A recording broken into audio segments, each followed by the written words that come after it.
নমস্কার বন্ধুরা, আবারও একটা নতুন পর্বে আপনাদের সবাইকে স্বাগত।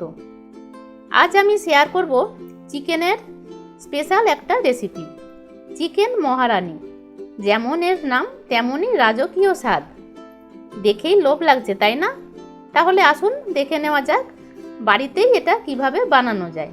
রেসিপিটা আপনারা শেষ পর্যন্ত দেখে যদি কিছু ভালো লেগে থাকে তাহলে অবশ্যই একটা লাইক করে দেবেন। চিকেন মহারানি বানাবার জন্য আমাদের চিকেন তো লাগবেই, আর এখানে আমি চিকেন নিয়েছি 1 কেজি। চিকেনটা আমি একটু বড় বড় পিস করেই কেটে নিয়েছি। ভালো করে ধুয়ে পরিষ্কার করে জলটা খুব ভালো করে ঝরিয়ে নিতে হবে। এখানে আমি একটা মশলা রেডি করে রাখবো, তার জন্য মিক্সি জারে নিয়ে নিলাম 4টে মিডিয়াম সাইজের পেঁয়াজ বড় বড় টুকরো করে নিয়েছি, আর 1 মুঠো কাজু বাদাম। অল্প জল দিয়ে এটা আমি পেস্ট করে নিলাম। এদিকে কড়াতে আমি সাদা তেল দিয়ে দিয়েছি। এই রান্নাটা আমি সাদা তেলেই করব। 4 চামচ সাদা তেল দিয়েছি। তেলটা গরম হয়ে গেলে ফোড়নের জন্য দিয়েছি তেজপাতা আর দারুচিনি। ফোড়নটা অল্প নাড়াচাড়া করে পেঁয়াজের এই পেস্টটা দিয়ে দিলাম। পেঁয়াজটা একটু ভাজা ভাজা হয়ে যাওয়ার পর আমি দিয়ে দেব 1 চামচ রসুন বাটা আর 1 চামচ আদা বাটা। পেঁয়াজ আদা রসুন খুব ভালো করে কষিয়ে নিতে হবে। বেশ ভাজা ভাজা মতো হয়ে গেলে আমি এখানে একটা মশলা দেব। এই মশলাটা কিভাবে আমি বানালাম সেটা আমি বলে দিচ্ছি। শুকনো কড়াতে নিয়ে নিয়েছি 1 টিস্পুন গোটা জিরে, 1 টিস্পুন গোটা ধনে, তার সাথে দিয়েছিলাম 4-5টা লবঙ্গ, 4-5টা ছোট এলাচ, অল্প জয়িত্রী, 7-8টা শুকনো লঙ্কা আমি দিয়েছি, তার সাথে 10-12টা গোলমরিচ। এই মশলাগুলো প্রথমে 40-50 সেকেন্ডের মতো লো ফ্লেমে নাড়াচাড়া করে নেবার পর গ্যাসের ফ্লেমটা আমি অফ করে দিয়েছি।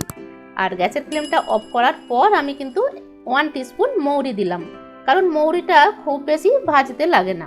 সমস্ত মশলা লো ফ্লেমেই ভেজে নিয়ে ঠান্ডা হয়ে যাওয়ার পর আমি গুঁড়ো করে নেব। সেই মশলাটাই এখন আমি দিয়ে দিলাম। সম্পূর্ণ মশলাটাই আমি দিয়ে দেব, কারণ 1 কেজি মাংস আছে, এই মশলাটা কিন্তু আমার লাগবেই। সাথে অল্প হলুদ আমি দিয়েছি, সামান্য লবণ আর অল্প চিনি দিয়ে মশলাটা আমি কষে নিচ্ছি। তেল ছেড়ে আসবে যখন, তখন আমি দিয়ে দেব টক দই। গ্যাসের ফ্লেমটা অফ করার পর আমি 4 চামচ টক দই খুব ভালো করে ফেটিয়ে নিয়ে তারপর এই মশলাতে দিয়ে দিলাম। টক দইটা খুব ভালোভাবে মিশিয়ে নেবার পর আমি গ্যাসের ফ্লেমটা অন করেছি। খুব ভালো করে কষে নেব। 3-4 মিনিট কষে নেবার পর আমি দিয়ে দেব চিকেনগুলো। চিকেন থেকে কিন্তু খুব ভালো করে জলটা ঝরিয়ে নিতে হবে। আর এখন খুব ভালো করে কষিয়ে নেব। দিয়ে দিলাম 1/2 টিস্পুন লঙ্কা গুঁড়ো আর 1/2 টিস্পুন কাশ্মীরি লঙ্কা গুঁড়ো। পরিমাণ মতো লবণ আমি এখন দিয়ে দিলাম। চিকেনটা আমি কষিয়ে নেব। ঢাকা চাপা দিয়ে 7-8 মিনিট আমি কষিয়ে নিয়েছি চিকেনটা। এখন খুব ভালো করেই কষানো হয়ে গেছে। দিয়ে দেব জল। এই চিকেনের রেসিপিটায় আমি একটু গ্রেভি রাখবো, তার জন্য 1.5 কাপ আমি গরম জল দিয়ে দিলাম। আপনারা যদি শুকনো শুকনো খেতে পছন্দ করেন তাহলে সেই মতো কিন্তু জলটা দেবেন। লো টু মিডিয়াম ফ্লেমে ঢাকা চাপা দিয়ে প্রায় 15 মিনিট রান্নাটা করে নিতে হবে, আর তাতেই চিকেনটা খুব ভালো মতোই সেদ্ধ হয়ে যাবে। তবে অবশ্যই 2-3 মিনিট ছাড়া ছাড়া কিন্তু হালকা করে নাড়াচাড়া করে দিতে হবে। লবণটা একটু কম মনে হচ্ছিল, তার জন্য আমি এখন আবারও একটু লবণটা দিলাম।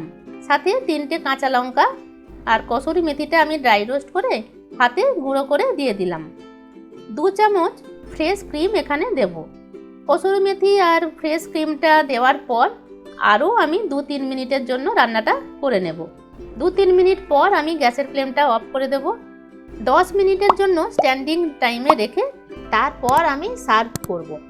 তৈরি হয়ে গেল দুর্দান্ত স্বাদের চিকেন মহারানি। যারা এই রেসিপিটা ট্রাই করেছেন তারা তো এর স্বাদ জানেন, আর যারা এই রেসিপিটা এখনো করেননি তাদের বলবো সামনের রবিবারেই এটা ট্রাই করতে। আজ আমি জিরা রাইসের সাথে সার্ভ করছি, তবে রুটি, লুচি, পরোটা, রুমালি রুটি, পোলাও, ফ্রাইড রাইস এর সাথেও কিন্তু খুবই ভালো লাগে। সব থেকে ভালো লাগে জিরা রাইসের সাথে। তাই বলছি একবার এইভাবে বানিয়ে দেখুন, বাড়ির সবাই আপনার প্রশংসায় পঞ্চমুখ হবে। তাহলে বন্ধুরা, কেমন লাগলো আজকের রেসিপি কমেন্ট করে জানাতে ভুলবেন না কিন্তু। এখনো পর্যন্ত যদি ভিডিওটা দেখতে থাকেন তবে নিশ্চয়ই এই রেসিপিটা আপনার ভালো লেগেছে, তাই একটা লাইক অবশ্যই করে দেবেন। সাথে শেয়ারও করতে পারেন আপনার বন্ধু বা আত্মীয়দের সাথে। আর এখনো যদি সাবস্ক্রাইব না করে থাকেন তাহলে এখনই তা করে দিন। আজ এ পর্যন্তই, ফিরে আসছি খুব তাড়াতাড়ি নতুন রেসিপির সাথে। আপনারা ভালো থাকবেন, সুস্থ থাকবেন। ধন্যবাদ।